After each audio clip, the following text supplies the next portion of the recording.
and it does take place in the 80s. Oh, it does. Sarah, Matt and Holly, we have been listening to lots of confessions and thought it was time we submitted our own and perhaps receive absolution. The story begins in 1987. Right on cue. When video cameras were at the height of their popularity. My husband and I decided that we would like one to record our family stories for posterity and prevent them from being lost in the mists of time. The video cameras at the time were quite large and took a full-size VHS tape and were quite expensive. After much deliberation, we decided on a mid-range one that cost £2,500. Goodness me. Which was the average price at the time. Of course, we didn't have that sort of money, so we took it out on easy terms.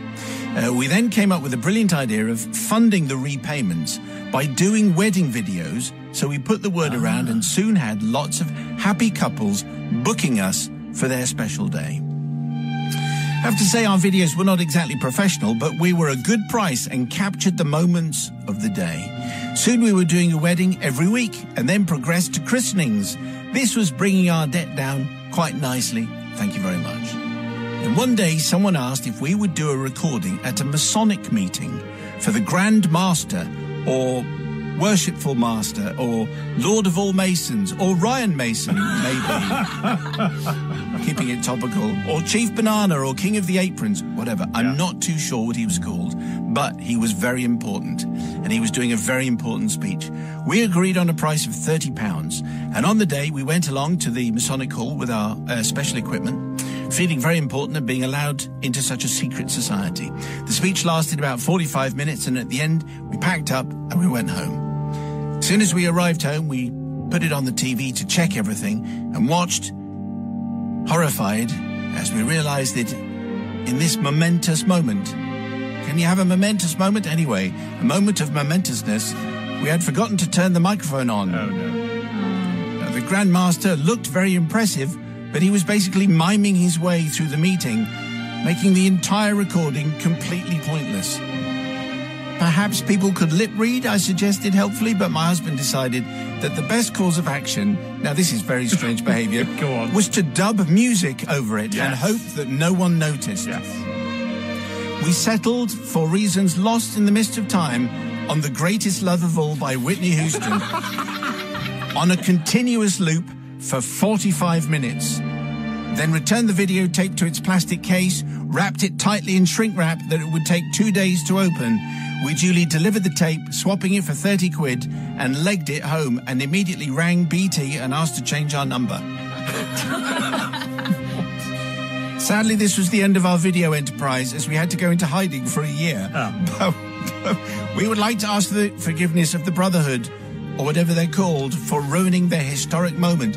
We definitely should have given it a little bit of thought, really, like switching on the microphone.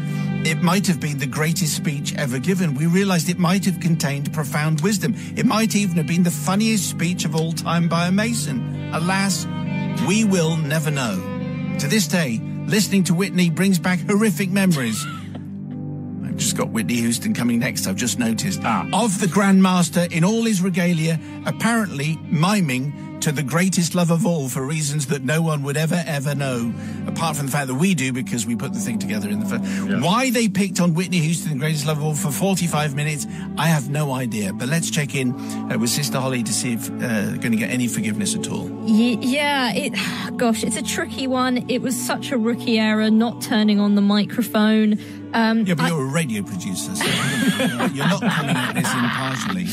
I think they should have maybe come clean and just said, look, I'm so sorry, we didn't turn the microphone on, we'll refund you the £30. I think that's what they should have done. Dubbing it over with The Greatest Love of All. Why that song of all songs? Most peculiar. And also, like, you may as well just not dub it with any music at all. It's the same effect, really. Either way, they'd be disappointed when they open that package and realise that their lovely speech wasn't there. And does anyone ever watch these things back? I suspect that maybe no one at the Mason, maybe it's still there, still wrapped by Grace and Larry purposes, in case they need it, but no one's ever bothered to check. Yeah, even so, I still think they should have come clean and just told the truth. And so for that reason, I don't forgive. Brother from another guy. Yes, I think we've established on the show before that there are only two things watched even less than wedding videos, and that is christening videos.